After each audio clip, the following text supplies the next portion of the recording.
About the 400 years of silence. Anybody know what the 400 years of silence is? What that's talking about? Yes. I just lost it now. That was 400 years of silence is before they were delivered out of. Before they were delivered out of Egypt. Could be.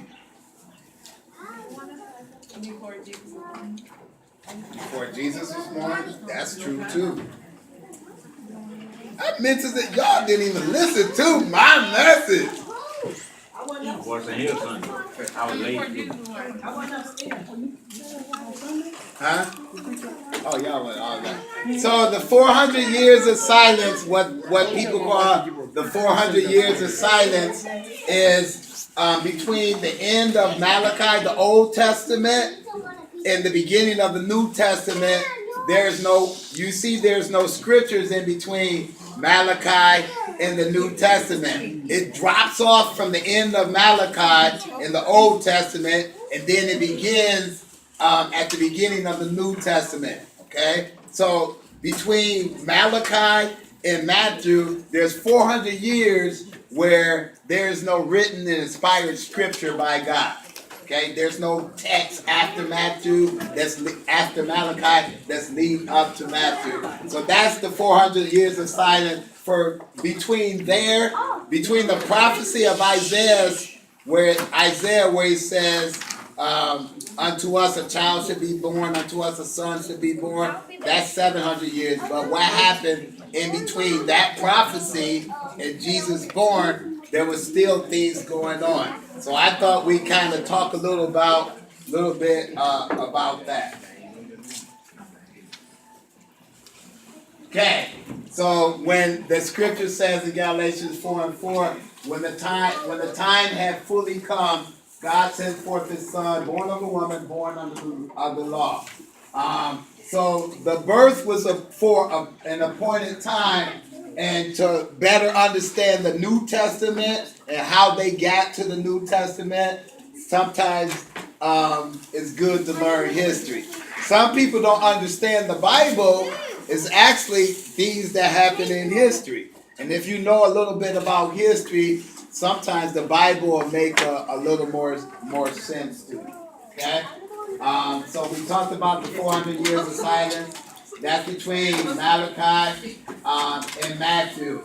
And again, it wasn't like God wasn't doing anything. It wasn't like He wasn't talking to anyone. But He didn't give anyone any prophecies to put on record to say put this in the script. Okay, so that was the 400 years of silence. Okay, and we said so at the close of Malachi, which is the Old Testament, in the beginning, Israel was enslaved or was in bondage. Okay, this was after the Babylonian captivity, but now they're under domination of Persia. The Persian Empire. So you know that Nebuchadnezzar came in and put the children of Israel into captivity, right? Y'all know Daniel, right? Y'all know Shadrach, Meshach, Abednego. Y'all know they were in captivity. So the children of Israel, you can see where they're coming from, right? They weren't always free. Right? They were under captivity. Nebuchadnezzar put them in captivity actually twice. So they were under his rule, Babylonia rule. So when you hear people talk about the Babylonia exile, okay, that's what they're talking about, or the Babylonia captivity, that's what they're talking about when the children of Israel was under Babylonian rule. Okay, so at the height of the Persian Empire, across the country to Macedonia, which is now known as Greece. Okay, so how did Greece come into power? Okay, Philip of Macedon united with some other rulers. And how many people knew Alexander the Great was a real person? Y'all thought those were just those candies. No, I knew. Y'all thought those were just those candies. Alexander the Great was a real person. He was the son of Philip of Macedon. And Alexander the Great is really the person that brought Greece to power. Brought the Greeks to power, which became Rome, right? So y'all know Roman Catholic, Roman power. So that's Alexander the Great is the one that dominated the world and dominated with his armies and brought Rome to the big power. Okay. So Alexander the Great, he won that battle when he was 20 years old, and he died. He died after he conquered all these lands. He got bored, and it said he drunk himself to death because he got bored. Basically, that's how he died. I think he died at 33 or something. Is that up there?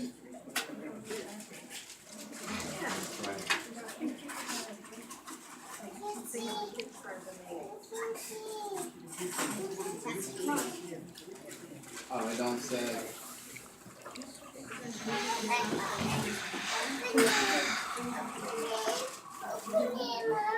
No. I thought it said when he died.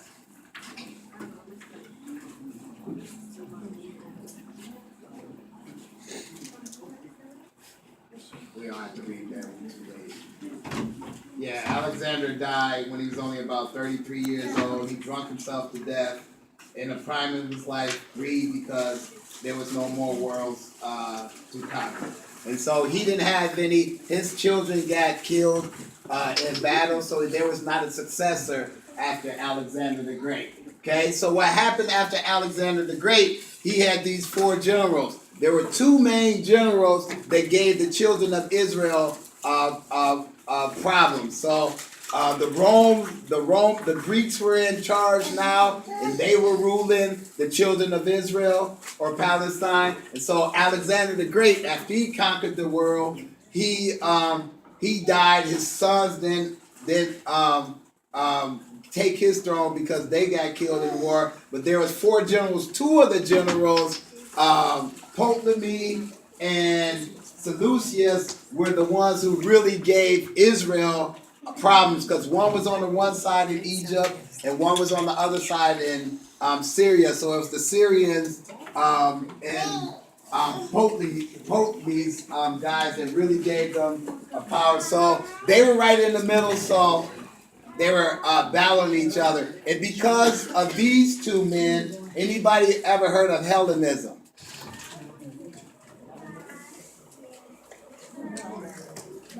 Anybody heard of Hellenism? Y'all heard of hell, right? Hellenism. Let me see where Hellenism is. Okay, so I'll get to that. So Hellenism came into the world. Hellenism was like, well, I'll go over that later. But because Hellenism came into the world, and because of these 4 generals, there was 3 different sects. There's the Pharisees, the Sadducees, and the Essenites. Who know what the Pharisees? Anybody ever heard of Pharisees? Yeah. Pharisees. Y'all heard of the Pharisees, right? Yes. Y'all heard of the Sadducees, right? Yes. This is how they began, because the children of Israel wasn't together. So they started forming different sects. These were the leaders of the community. So say like our government right now, you got the Republicans, you got the Democrats, you got the Green Party, because they went together. The children of Israel were together. They all were serving. They all supposed to be serving the Lord, right? But all these countries had took over the children of Israel, right? So you know, when another country take you over, you start learning their ways, right? You start learning their ideas, their ideas of civilization. And you have one people who just wanted to do the traditional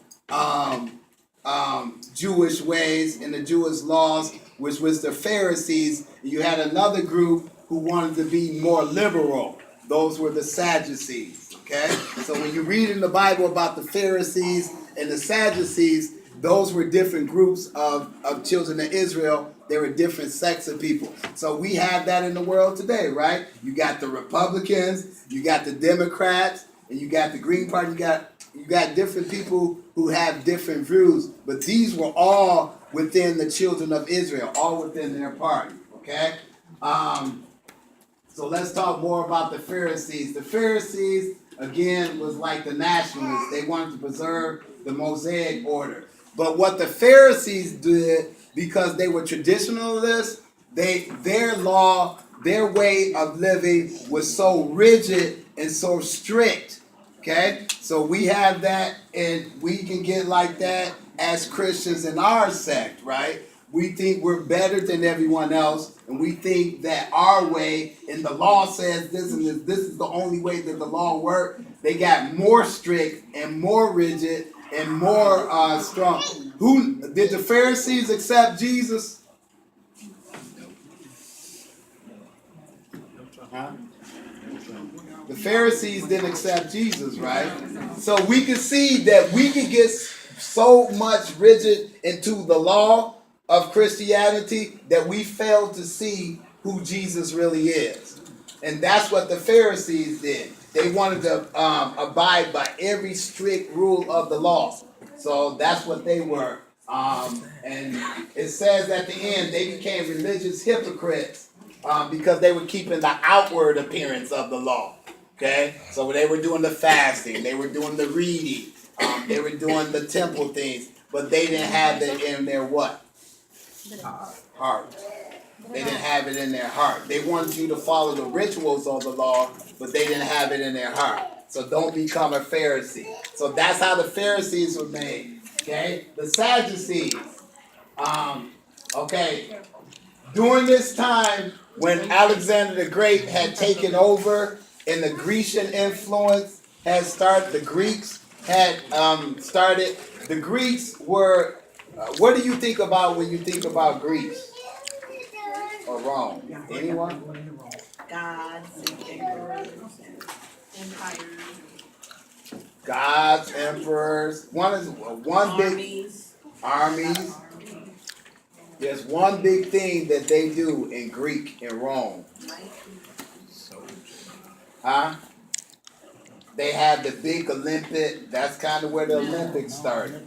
The big dome. So what a part of the Greek life was eat, drink, and be merry. So they just wanted to party all the time, right? So they built this big Colosseum, right? So if you ever visit Rome, you'll see the big Colosseum, and you see where all the words, they used to fight naked. This was they wanted to see the men fight naked and all those things, and it was just a big party, right? Oops. It was just a big party. So their lifestyle was just to be free. That was the Greek lifestyle, just to be free. But you got to understand, they had taken over Israel. They were ruling Israel. Alexander the Great had taken over the world. So their lifestyle was going to be an influence, right? So that was the big influence. So you had the Pharisees who said, no, we don't want any part of that. We don't want any part of that. But not only they didn't want any part of that, they wanted to make their way even more strict.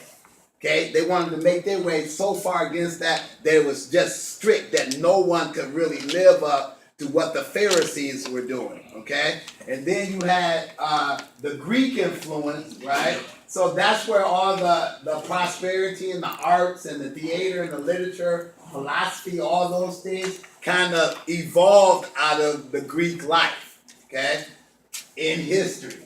So then you had the Sadducees. Okay, they're called the Hellenists. Okay, that's what their lifestyle was called, Hellenism.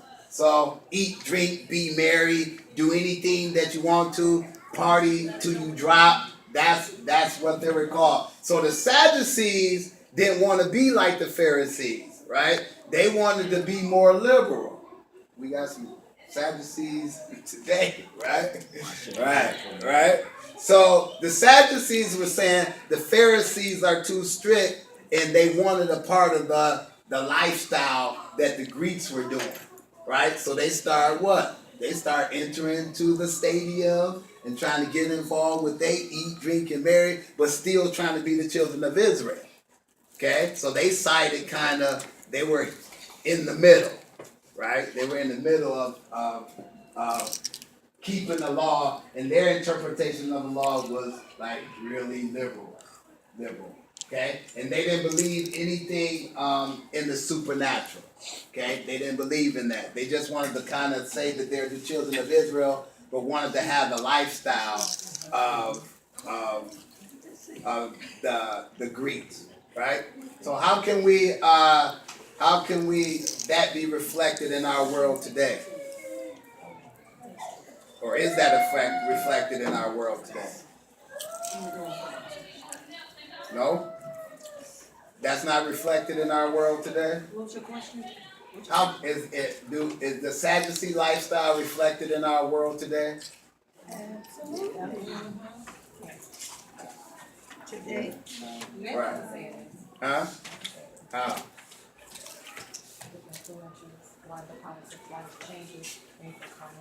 So what happened is all the powers that be, like the strong powers, the Greeks and the Romans, the strong powers were in rule, and they didn't want to feel like they didn't have any power. So they wanted to get in with the people who had power, right?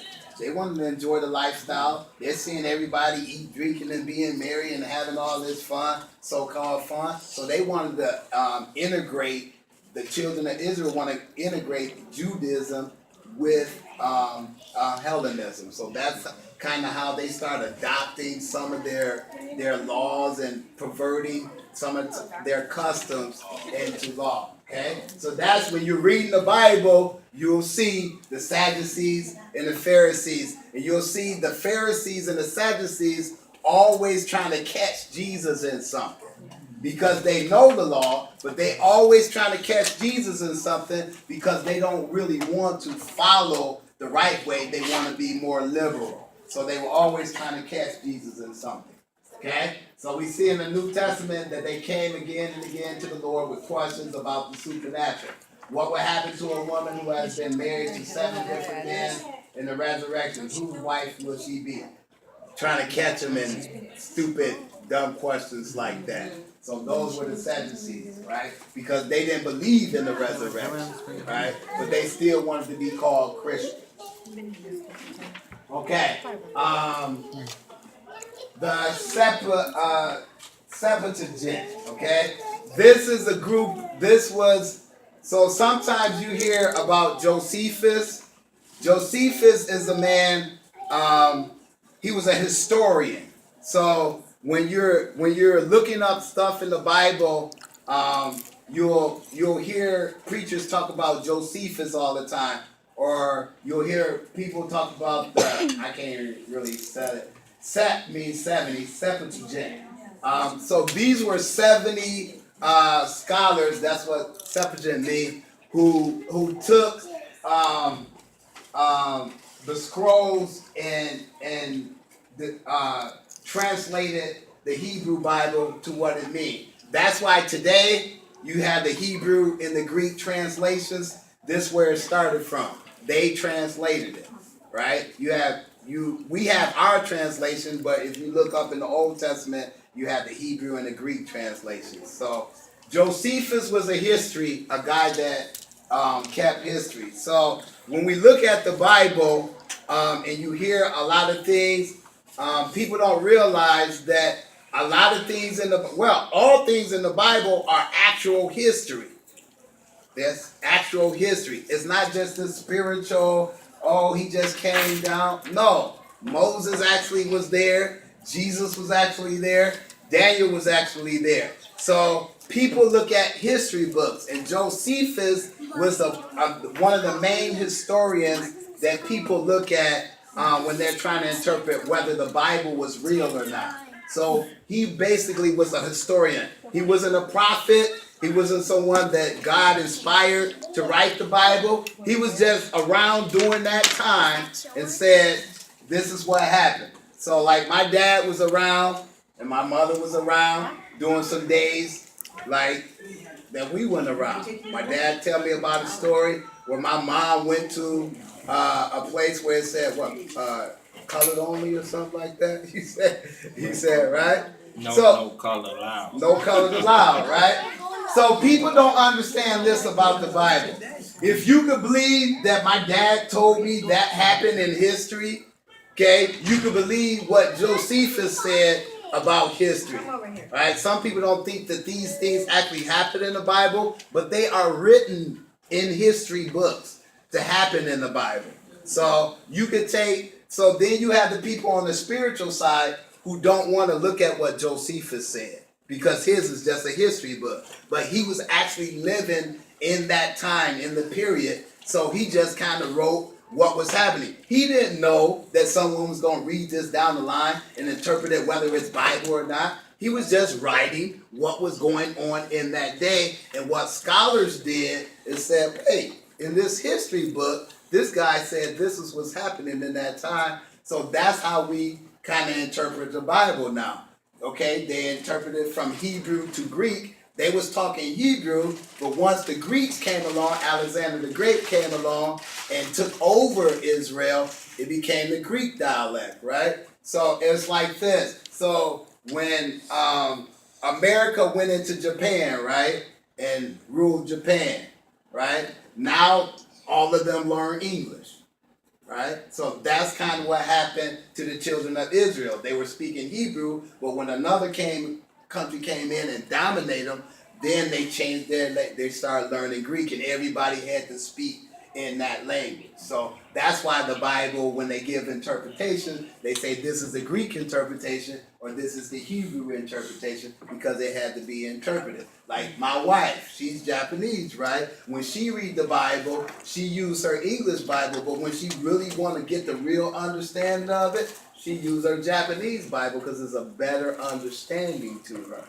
Okay? So that's kind of how that came about. And those are other emphasis of scripture that we get from. Anyone heard of the Dead Sea Scrolls? No? Yes. So actually the Dead Sea Scrolls was found not that long ago. Like in the 20th century, it wasn't found that long ago. So these things were found in caves, okay? And they affirmed what some things were saying in the Bible, okay? A kid just ran upon these things in some caves by the Dead Sea. And so they were on scrolls and things like that. And they confirmed that these things happened in the Bible. Okay, so it affirmed that. So that's why people refer to this was actually in the Dead Sea Scrolls before. Okay?